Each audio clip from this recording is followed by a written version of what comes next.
Hello friend, welcome to my channel Firoz Khan sir. दोस्तों, आज हम जानेंगे मध्य प्रदेश सिविल जज संबंधित महत्वपूर्ण जानकारी।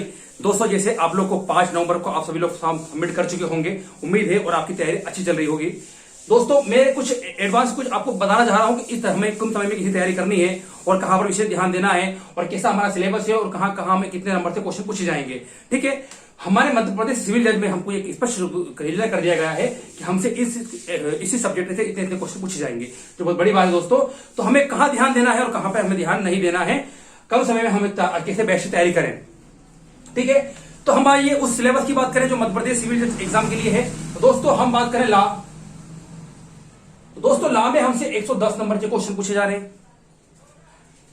हम बात करें जीएस, तो 220 नंबर हमसे जीएस पूछा जाएगा।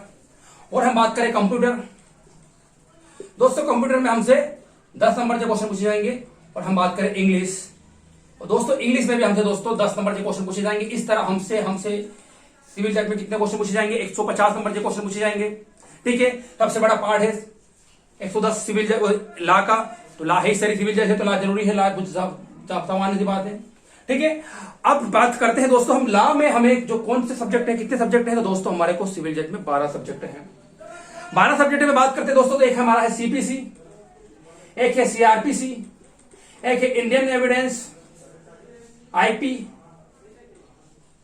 IPC, Indian evidence act. ठीक है, और हमारा संविधान, कॉन्स्टिट्यूशन। ठीक है, ये संविधान।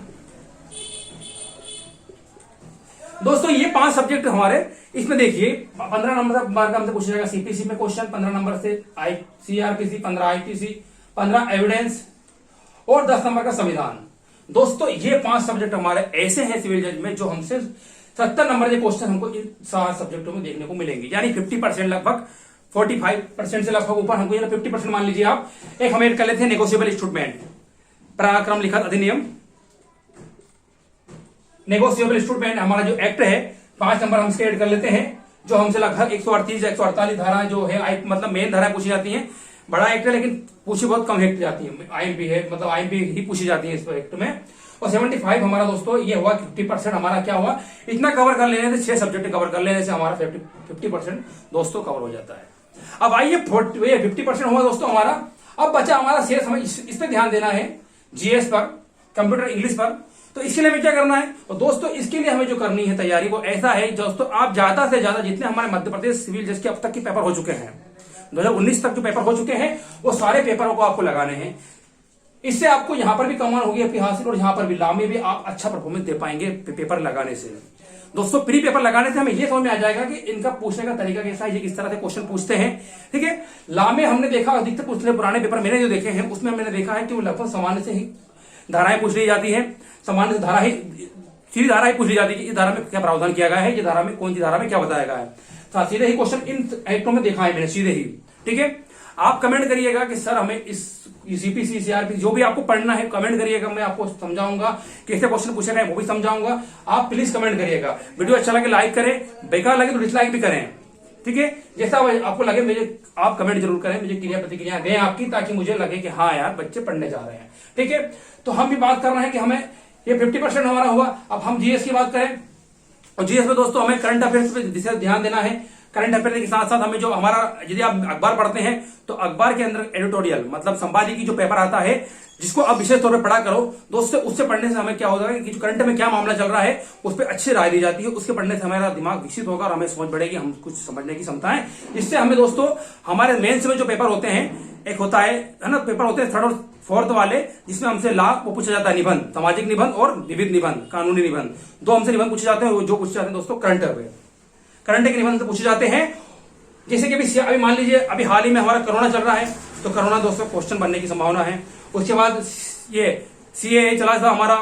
ठीक है, उसके बाद प्रशांत भूषण, मतलब ऐसे जो करंट के मामले आज की तारीख में जो चल रहे हैं, जो पिछले 2020 की बात करें, पिछला 20 हमारा बीत रहा है, तो इस 20 से जो करंट मामला रहा है, इनसे क्वेश्चन बनेंगे दोस्तों। तो इनके आप पेपरों को पढ़ा करो और सोच को समझा करो, और खुद से अपने को वो निबंध लिखने की कोशिश किया करो कि हम कितना अच्छा बेस्ट कर पा रहे हैं। ठीक है, तो इससे हमारी समझ विकसित होगी, इससे संपादकीय पढ़ने से पेपर में। ठीक है, तो हमारे करंट दोस्तों की हम बात करें, और करंट में दोस्तों सबसे बड़ी बात है कि 20 नंबर में से हमको 8 से 10 नंबर क्वेश्चन दोस्तों हमसे पूछे जाएंगे मध्य प्रदेश, ठीक है। जिसे मध्य प्रदेश के संस्कृति विविध सारी चीजें आ जाएंगी। मध्य प्रदेश के लगभग सामान्य से पता ज्यादा नहीं पूछा जाता है, पुराने पेपर लगाएंगे आपको समझ में आ जाएगा, ठीक है।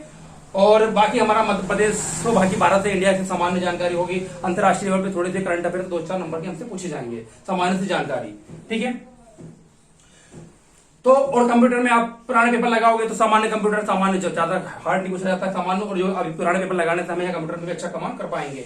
इंग्लिश की बात करें तो इंग्लिश में भी आप पुराने पेपर में बेहतर देख पाओगे, समझ पाओगे किस तरह के क्वेश्चन हमारे इंग्लिश में बनते हैं, ठीक है। तो ये आप इस तरह से जीएस हमारा कंप्यूटर इंग्लिश के लिए पुराने पेपरों का ज्यादा, ठीक है। अब यदि हम बात करें कि अभी तक एग्जाम की कोई खबर नहीं है हम लोग को, लेकिन जैसे एग्जाम की खबर हो जाती है, मिल जाती है, हमारी एग्जाम तारीख आ चुकी है, तो समय को आप ध्यान रखें। जब समय 1 माह हो, जब समय एग्जाम का 1 माह हो, तो दोस्तों उस समय हमें कुछ भी नहीं करना है, सिर्फ पुराने पेपर लगाने हैं। जितने पुराने पेपर हमारे मध्य प्रदेश के हैं, चाहे छत्तीसगढ़ के हो, चाहे राजस्थान, जो भी आपको राज्य के मिल सके, उतने पुराने पेपर ज्यादा से ज्यादा आपको लगाने हैं, ओटी लगानी है जितना हो सके ज्यादा से ज्यादा, ठीक है। और जो आपके गलत हो रहे हैं उस पर आप ध्यान दें, उसको देखें दोबारा क्यों गलती हुई हमसे, ठीक है। तो आप पढ़ना पढ़ाई बिल्कुल ही ना करेंगे, ठीक है। और यदि 2 माह है तो आप रिविजन करेंगे इन सभी सब्जेक्टों का, क्या करेंगे, रिवीजन करेंगे। और 1 माह पश्चात कुछ भी नहीं करना है, पुराने पेपर ही हमको ज्यादा से ज्यादा पुराने पेपर पर फोकस करना है। पुराने पेपर हमें कहीं ना कहीं 50% से अधिक दोस्तों हमें सफलता का कारण है, हमारा सफलता हमको 50% से अधिक मिलेगी कहां पर, पुराने पेपर लगाने से। मध्य प्रदेश के लगाओ, छत्तीसगढ़ के लगाओ, अन्य राज्यों के लगाओ, आप उससे आपको बहुत सफलता दोस्तों मिलेगी, ठीक है। तो अभी फिलहाल एग्जाम की कोई डेट नहीं है, तो अभी आप फिलहाल तैयारी कर रहे होंगे इसकी, तो आप बढ़िया सामना करते रहिए। और कुछ आपको कुछ मेरे से संबंधित मदद चाहिए तो आप कमेंट करिएगा, ठीक है। तो मैं जो मुझसे बनेगा मैं आपके लिए करूंगा। तो ये हमारी बात हुई, ठीक है। बाकी सब्जेक्ट हमारे रहे, जैसे मान लीजिए टीपी रहा, ट्रांसफर प्रॉपर्टी एक्ट, तो ये कितने नंबर का दोस्तों, 7 नंबर का। हमारे पास कॉन्ट्रैक्ट एक्ट, कॉन्ट्रैक्ट एक्ट हमसे 8 नंबर का पूछा जाएगा, ठीक है। उसके बाद CSRA स्पेसिफिक रिलीफ एक्ट, हमारा जो विनियोजित अधिनियम है, जो हमसे 6 नंबर का पूछा जाएगा, ठीक है। और उसके बाद लिमिटेशन एक्ट हमसे 4 नंबर का, ठीक है। उसके बाद हमारा 2 हमारे हैं मध्य प्रदेश के लोकल लॉ, कौन कौन से, LRC लैंड रेवेन्यू कोड और एकोमोडेशन कंट्रोल एक्ट, ये 5-5 नंबर के हमसे, ये पहले लेंदी हुआ करते थे, अभी छोटे हो गए हैं, लेकिन हमको ये 5-5 10 नंबर हमारे मध्य प्रदेश के, ये 10 नंबर, और ये MP GS में 10 नंबर। दोस्तों ये 20 नंबर हमें मध्य प्रदेश वाले के लिए हैं, ठीक है। बाकी सब्जेक्ट सभी जगह कॉमन रहेंगे, कंप्यूटर कॉमन, इंग्लिश कॉमन, बाकी हमारे सब्जेक्ट सभी कॉमन, ठीक है। 20 नंबर हमको ध्यान रखना है, 20 नंबर पे ज्यादा ध्यान दें आप लोग, मध्य प्रदेश वाले विशेष करके।